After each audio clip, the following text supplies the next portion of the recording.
다윗이 이스라엘에서 뽑은 무리 3만 명을 다시 모으고 다윗이 일어나 자기와 함께 있는 모든 사람과 더불어 바알레 유다로 가서 거기서 하나님의 궤를 메어 오려 하니 그 궤는 그룹들 사이에 좌정하신 만군의 여호와의 이름으로 불리는 것이라.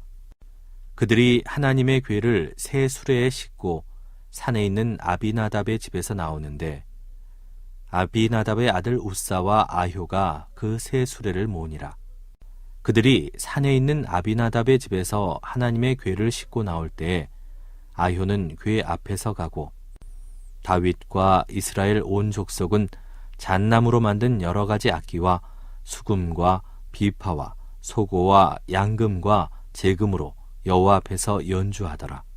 그들이 나곤의 타작마당에 이르러서는 소들이 뛰므로 우사가 손을 들어 하나님의 궤를 붙들었더니 여호와 하나님이 우사가 잘못함으로 말미암아 진노하사 그를 그곳에서 치시니 그가 거기 하나님의 궤 곁에서 죽으니라. 여호와께서 우사를 치심으로 다윗이 분하여 그곳을 베레스 우사라 부르니 그 이름이 오늘까지 이르니라. 다윗이 그날에 여호와를 두려워하여 이르되 여호와의 궤가 어찌 내게로 오리요 하고 다윗이 여호와의 궤를 옮겨 다윗성 자기에게로 메어가기를 즐겨하지 아니하고 가드 사람 오벳에돔의 집으로 메어간지라. 여호와의 궤가 가드 사람 오벳에돔의 집에 석 달을 있었는데 여호와께서 오벳에돔과 그의 온 집에 복을 주시니라. 어떤 사람? 한 4년 됐나요? 세일의 새벽 기도회를 하던 중에 한 주간을 오벳에돔이라고 하는 사람에 관해서 우리가 이제 묵상을 하고 나누었던 적이 있습니다. 저는 나름대로 이 오벳에돔을 묵상하면서 큰 은혜가 이제 되었습니다. 오늘도 그 오벳에돔 이야기를 좀 하면서 하루를 시작하려고 합니다. 사울 왕이 이스라엘을 다스릴 때에 블레셋과 전쟁을 자주 하게 되었습니다. 그런데 블레셋과 전쟁을 하면은 자꾸 이스라엘 백성들이 지는 겁니다. 그러자 이제 백성들이 이스라엘의 원로들을 찾아왔고 어떻게 했으면 좋겠느냐. 그러자 원로들이 모여서 회의를 하는 겁니다. 그리고 블레셋과 전쟁을 하면서 우리가 자꾸 지니까 이번에는 이제 그 여호와의 언약궤를 좀 우리가 전쟁터에 앞세우고 모시고 나가보자. 이제 그런 결정을 하고 전쟁터에 여호와의 언약궤를 앞세우고 나가게 됩니다. 두 가지 의미가 있는 겁니다. 첫째는 뭐냐면 이방 사람들이 전쟁을 할 때는 자기들이 섬기는 신상을 가지고 나갔어요. 그러니까 이방 사람들이 흉내를 낸 것이죠. 두 번째는 여리고 정복한 이야기를 이스라엘 백성들이 이렇게 전해 내려오는 이야기로 들었을 것 아닙니까?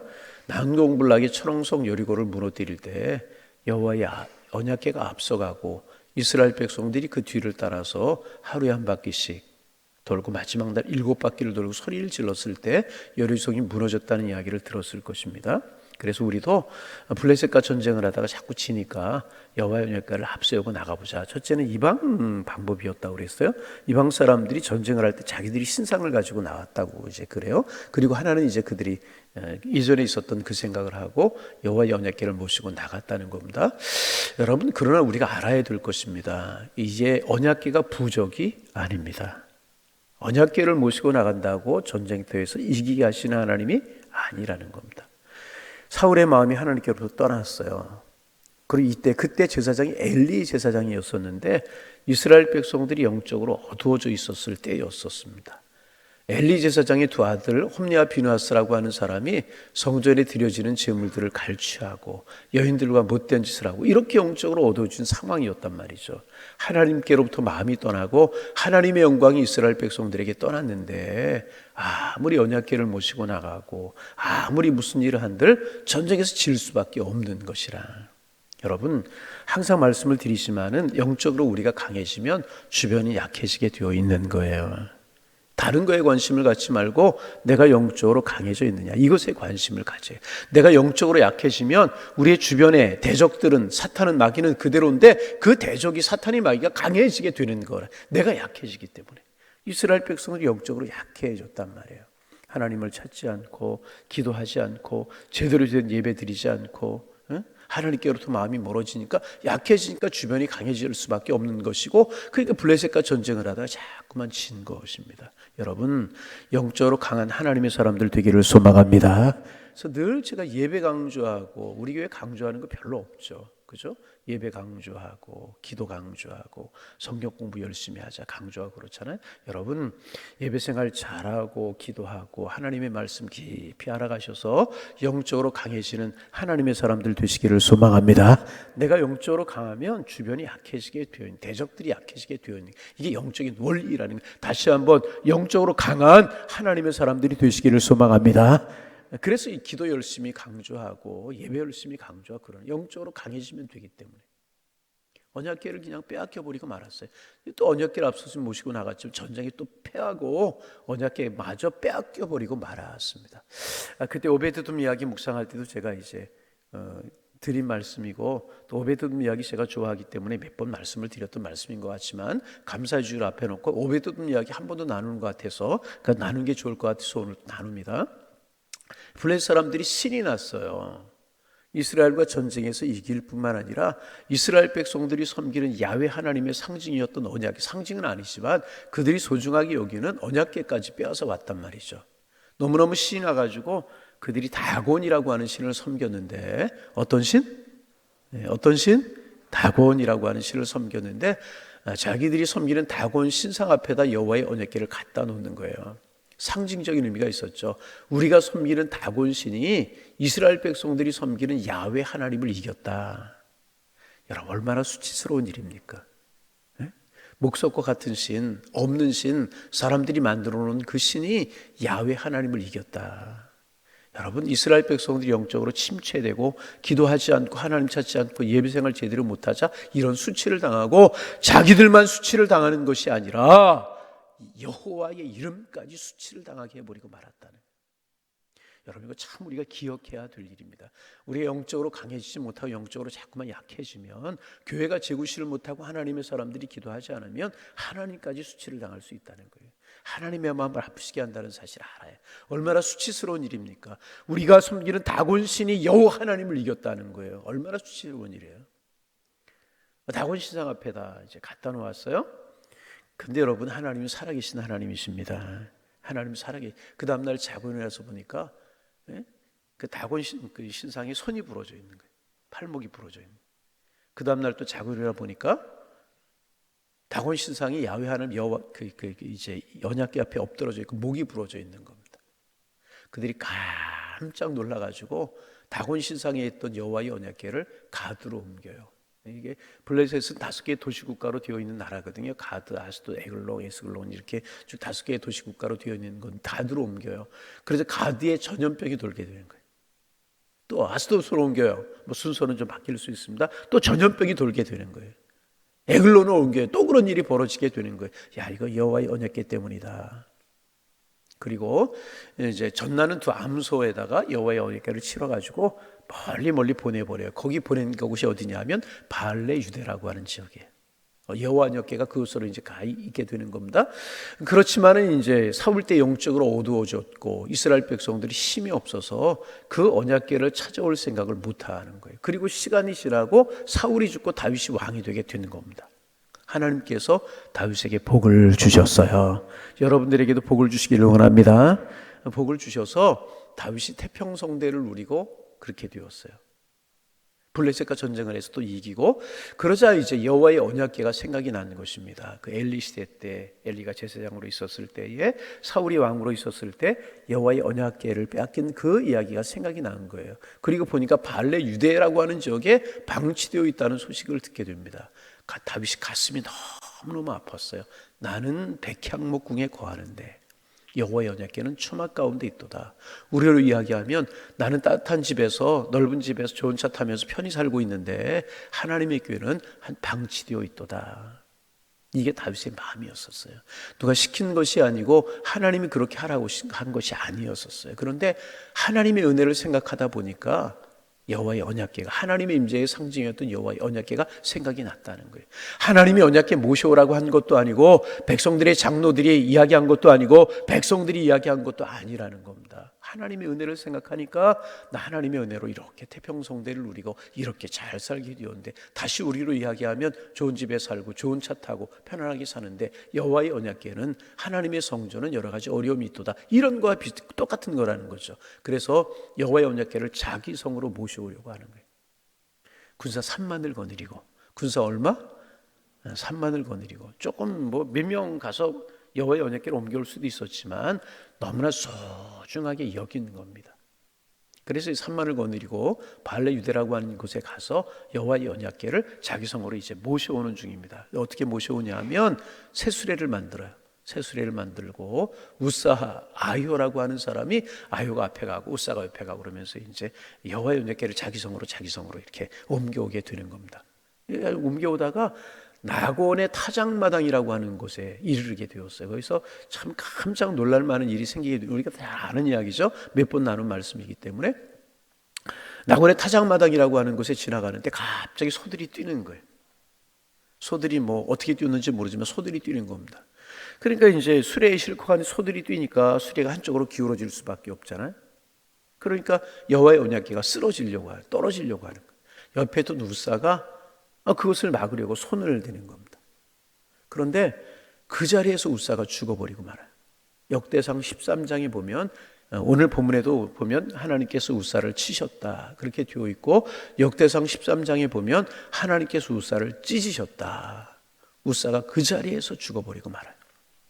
왜 그랬을까? 성경에 이제 정확한 이유는 기록되고 있지 않지만 성서학자들에 의하면 전통적인 해석이 그랬다는 거죠. 다윗이 실수를 했다는 거예요. 무슨 실수를 했는가? 여호와의 언약궤는요, 수레에 실어서 옮겨서는 안 되는 거였어요. 여호와의 언약궤는요, 제사장들이 어깨에 매게 되어 있었다는 거죠. 영적으로 어두운 시대, 사울시대, 사사시대, 사사시대, 사울시대를 거치면서 영적으로 어두워진 세대를 지내면서 다윗이 깜빡 레위기에 기록된 하나님의 규례를 잊어버리고 만 거예요. 여호와의 언약궤는 제사장들이 어깨에 매게 되어 있었다는 거죠. 수레에 실으면 얼마나 편했습니까? 또 우사가 새 수레를 만들었어요. 처음에 이제 제사장들로 하여금 어깨에 매게 했다고 그래요. 미드라시라고 하는 이스라엘 정통집에 보면, 그런데 우사가 왕이시여 편리하고 좋습니다. 새 수레를 만들어 놓았습니다. 이 수레에 싣고 가시죠. 그랬다는 거예요. 새 수레를 싣고 오다가 낙원의 타작마당에 이르러서 소가 뛰게 되었을 거. 소들이 왜 뛰었는지 알 수 없지만 소들이 뛰게 되었고, 여호와의 언약궤가 넘어지려고 하자 우사가 손을 대서 우사가 그 자리에서 죽어버리고, 하나님께서 가르치시기를 원하시는 것이 있었다는 거죠. 여러분 꼭 기억하시기를 바랍니다. 한번 따라할까요? 하나님의 일은 하나님의 식대로 해야 합니다. 믿으시면 아멘. 하나님의 일은 내 식대로 하는 게 아니고, 내 감정대로 하는 게 아니고, 내 방대로 하는 것이 아니고요, 내 계획대로 하는 것이 아니고요, 내 시간 나면 하는 것이고 시간 안 나면 안 하는 것이 아니고요, 하나님의 일은, 하나님께 예배하는 일은요, 하나님의 식대로 해야 되는 것이라, 이거 믿으셔야 돼요. 다윗이 깜빡 잊어 수레에 실었다는. 그래서 우사를 희생시키시면서 다윗에게 가르치시기, 너 이스라엘의 왕이 되어서 이스라엘을 다스려야 될 텐데, 내가 복을 주어서 너 태평성대를 누리고 있는데, 이제 내 일은, 하나님을 섬기는 일은 하나님의 식대로 해야 된다. 다윗에게 가르치시기를 원하셨다는. 여러분, 하나님의 일을 하면서 우리 내 감정대로 하지 말고, 예배 생활하면서, 기도 생활하면서, 우리 평생 신앙생활하면서 내 좋고 내 편리한 대로 말하고 신앙생활하면 절대로 안 될 것이라. 하나님의 방법을 따라 말하고, 아멘. 네. 하나님의 방법을 따라 신앙생활하고, 하나님의 방법을 따라 예배생활하고, 하나님의 방법을 따라 봉사하고. 여러분, 봉사도 헌신도 내가 좋으면 하고 내가 싫으면 안 하는 게 아니에요. 예배도 내가 시간 나면 드리고 예배 시간 안 드리면 안 하는 게 절대로 예배가 아니라는 거예요. 여러분 그렇잖아요. 황전직인데 수요예배도 잊어버리고, 주일날도 뭐 하나님께 집중할 줄 모르고, 예배드리는 일에 최선을 다할 줄 모른다면 이거는 아니라. 여러분 꼭 우리 신앙생활 하나님이 원하시는 방법대로 하는 우리가 되기를 소망합니다. 신앙생활 하나님이 원하시는 대로 해야. 하나님이 가르치시기를 원하셨다네. 그 일을 보고 다윗이 얼마나 놀랐는지, 얼마나 선한 일이에요, 얼마나 좋은 일이에요. 사람이 죽었어요. 다윗이 깜짝 놀라가지고 여호와의 언약궤를 그냥 내버려 두고 자기 성으로 올라갑니다. 다윗이 얼마나 놀랐는지. 그 여러분 보세요. 하나님의 임재의 상징인 여호와의 언약궤가 길에 나앉게 생긴 거예요. 누구도 가까이 하려고 하지 않아요. 제사장들도 가까이. 왜? 가까이 하다 보면 자기가 잘못될 수 있거든요. 자기도 죽을 수 있는 상황. 왜? 손을 대었다가 죽었거든요. 누구도 가까이 하려고 하지 않는 것. 그때 나타난 사람이 이제 오베드돔이라고 하는 사람. 누구? 오베드돔. 우리 오베드돔 다 우리 교회 교우들은 기억하시죠? 제가 세례 새벽 기도 일주일 동안 오베드돔에 관해서 오늘 한 이야기도 다 한 이야기잖아요. 오베드돔이라고 하는 사람이 나왔어요. 보세요. 제사장도 나서지 않고 선자들도 나서지 않고 관리들도 나서지 않고 그런데 왜? 어려운 일을 당할까 봐. 혹시라도 죽을까 봐. 오베드돔이 나가서 그 여호와의 언약궤를 자기 집으로 모셔갑니다. 오베드돔이 다른 곳에 등장하지 않아요. 이 사건에만 등장하는 그런 사람인데 나중에 이제 예루살렘에 올라가서 귀한 일을 맡는 그런 일이 등장하고 나오지 않는데 누구도 자기 집으로 모셔가려고 하지 않았던 여호와의 언약궤를 자기 집으로 모셔갔다. 미드라시라고 하는 유대인의 전통 집에 보면 그때 이제 오베드돔이 여호와의 언약궤를 모셔갈 이 말씀 묵상하려고 오베드돔 이야기하는 겁니다. 모셔갈 때 감격으로 모셔갔다는 거예요. 다시 말하면 감사함으로 모셔갔다는 거예요. 하나님 존귀한 여호와의 언약궤가 이렇게 누구도 돌보지 않고 누구도 가까이 하시려고 않는 이런 모습이 되어버리고 말았습니다. 하나님 제가 부족하고 우리 집이 부족하지만 은혜 베풀어 주시오니 감사합니다. 우리 집에 여호와의 언약궤를 모시고 가겠습니다.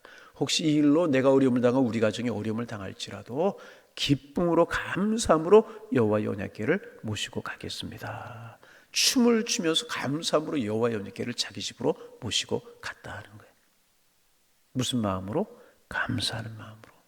우리로 말하면 하나님의 자녀 삼아주셔서 감사합니다. 여기까지 살게 해주셔서 감사합니다. 하나님, 내가 하나님을 생각하는 귀한 마음 주셔서 감사합니다. 이런 마음으로 여호와의 언약궤를 모셔갔다는 거예요. 오늘 말씀 묵상하려고 하는 거 여기에. 그리고 석 달 동안 정성을 다해서 여호와의 언약궤를 자기 집에 두었다는 하나님께서 오늘 보실까요? 성경 읽어보실까요? 말씀 6장 우리 한 절 좀 읽어보겠습니다. 자, 11절 말씀. 자, 10절 11절 말씀 읽어봅니다. 다윗이 여호와의 궤를 옮겨 다윗성 자기에게로 메어가기를 즐겨하지 아니하고 가드 사람 오벳의 집으로 메어간지라. 11절 여호와의 궤가 가드 사람 오벳의 집에 석 달 있었는데 여호와께서 오벳에돔과 그의 온 집에 복을 주시니라. 오벳에돔이 억지로 모시고 하는 것이 아니고요, 기쁨으로 모시고 갔다는 거예요. 기쁨으로. 그러자 하나님께서 오벳에돔의 집에 복을 주셨다는 거예요. 여러분, 우리 다시 말하면 오베드돔이 감사함으로 여호와의 언약궤를 자기 집으로 모시고 갔다는 거예요. 그러자 하나님께서 오베드돔의 집에 복을 주셨다는 거예요. 여러분, 기쁨으로 하나님의 일을 하는 우리가 되기를 원합니다. 다른 말로 바꿔 이야기하면 오베드돔이 예배하는 것이다. 기도하는 그렇게도 바꿔 이야기할 수 있잖아요. 기쁨으로 예배 생활하고 기쁨으로 헌신하고 기쁨으로 봉사하는 하나님의 사람이 되기를 소망합니다. 어제 뭐 작은 일이지만 좀 감사한 일이 좀 있었어요. 어제 이제 제 방으로 아주 예쁘게 이제 한 떡 세 상자가 배달이 됐어요. 제 문을 두드리게 깜짝 놀라서 이제 문을 열었더니 어떤 등치 큰 아저씨가 뭘 들고 서 있어요. 뭡니까? 그랬더니 이거 목사님께 전달하라고 그랬다고. 그래서 보니까 이제 떡집에서 떡이 이제 이렇게 예쁘게 포장이 돼가지고 크게 이제 이렇게 세 박스가 왔어요. 그래서 보니까 우리 어느 권사님이 이제 보내신 거예요. 저 용인에서 신앙생활 하다가 우리 교회 이제 신앙생활 하시는 어르신 권사님, 한수 집사님 부부신데 송 권사님이라고 하는 분이 있어요. 그래서 제가 이제 바로 전화를 했어요. 떡을 보내셨습니까? 그랬더니 이제 목사님 간증할 게 있고 이번 세일의 새벽기도에 은혜를 너무 많이 받아서요. 남이 은혜 받았다니까 왜 이렇게 아멘 좀 하세요. 은혜를 너무너무 많이 받았습니다. 그래서 감사를 좀 해야 되겠는데 큰 감사를 못 하겠고 이제 떡을 해서 좀 보내서 보냈다고. 그러면서 이제 목사님 전화 주셨으니까 제가 좀 간증 좀 해도 되겠습니까? 네, 하십시오. 간증을 하시는데, 목사님 제가 한 1년 동안 잠을 못 잤습니다. 너무너무 잠을 못 자가지고 나중에 가슴까지 뛰고 그래가지고 이제 정신과를 갔습니다. 약을 먹어도 소용이 없어서 의사가 신경외과를 가라고 그래서 신경외과를 갔습니다. 신경외과를 갔는데 소용이 없어서 또 이제 가슴이 하도 뛰고 그래가지고 이제 그 심장내과를 가라고 심장내과를 가서 약을 먹었는데 별 차도가 없었습니다. 그런데 세일의 새벽기도에 약도 먹었지만 물론 세일의 새벽기도 하면서 잠을 자기 시작했습니다. 그럼 사실 말로 목사님 어저께도 8시 뉴스 보다가 잠들었는데 오늘 아침 8시에 깼습니다. 너무너무 푹 주무신 거예요. 그래서 이 잠 못 자는 게 치료되고 마음에 평안이 오고 세일의 새벽 기도에 너무 은혜를 받아가지고 내가 무엇을 할 수 있을까 생각을 하다가 떡을 이렇게 해서 보냈습니다. 떡을 아주 고급 떡으로 만들어가지고 그래서 어제 우리 전도대원들 쌀국수와 함께 맛있게 먹고 이제 그랬어요. 그러면서 이제 목사님 전화된 김에 또 한 말씀을 하시는 게 부탁 하나 해도 되겠습니까? 우리 손주가 김한결이라고 하는데 이름도 잊어버리지 않아요. 제가 내일 수능 시험을 봅니다. 목사님 기도 좀 해주세요. 새벽에 기도해. 그래서 제가 지금 기도하겠습니다. 그리고 이제 기도하고 전화를 끊었는데 별거 아니잖아요. 별거 아니지만 하나님께서 감사의 조건을 주셨을 때 감사는 그 마음이 얼마나 귀한가. 여러분 절대로 긴장하지 마세요. 떡하라 그런 이야기 아닙니다. 긴장하지 마시고 하나님이 그 은혜를 주셨을 때 감사하는 마음이 얼마나 감사한가. 어제 이제 저 똑같은 이야기 제가 전도대원들하고 나누면서 쌀국수 먹으면서 떡도 나눠 먹고 이제 그랬어요. 오베드돔이 그런 일을 할 수 있었던 것 하나님의 은혜가 감사해서 하나님의 감사하면서 거룩한 부담을 이거 거룩한 부담이잖아요. 잘못하면 식구가 죽을 수 있고 자기가 어려움을 당할 수 있는 그런 상황이었단 말이죠. 하나님의 은혜가 감사해서 여러분 저 바쁜 일 분주한 일 예배 줄이고 기도 줄이고 우리에 비하면 죽을 수 있어요. 어려운 손해를 당할 수 있지만 그럼에도 불구하고 거룩한 부담을 지는 오베드돔의 신앙이 얼마나 귀합니까? 여러분 하나님께서 기뻐하시는 일 거룩한 부담이라고 할지라도 기쁨으로 질 수 있는 우리가 되기를 소망합니다. 어떤 마음으로? 감사한 마음으로. 그게 축복이라는 그게 축복. 보세요. 하나님께서 오베드돔의 집에 석 달 동안 여호와의 언약궤가 있는 동안에 오베드돔의 집에 복을 주셨다고 그러잖아요. 여러분 이런 감사한 마음으로 기꺼이 거룩한 부담을 짊어지고 여러분 감사한 마음 무엇으로 우리가 표현할 수 있겠습니까? 최선을 다해서 예물도 드려야 되지만 예배하고 기도하고 기도보다 아름답고 기도보다 더 아름다운 게 하나님이 원하시는 게 무엇이겠습니까? 예배생활, 기도생활. 항정 되시는 분들은 수요일날 예배 절대로 잊어버리지 말고 주일 오후에도 좀 열심히 예배하고 새벽에도 나와서 교인들을 위해서 기도하고 그러라고 주님이 항전직으로 세워주셨으니까 또 새벽에 우리 기도의 파수꾼으로 세워주셨는데 늘 기도하고 그래서 여러분 오베드돔의 감사한 마음으로 헌신하셔서 오베드돔의 축복을 누리며 살아가는 하나님의 사람들 되시기를 주님의 이름으로 축원합니다. 축원합니다.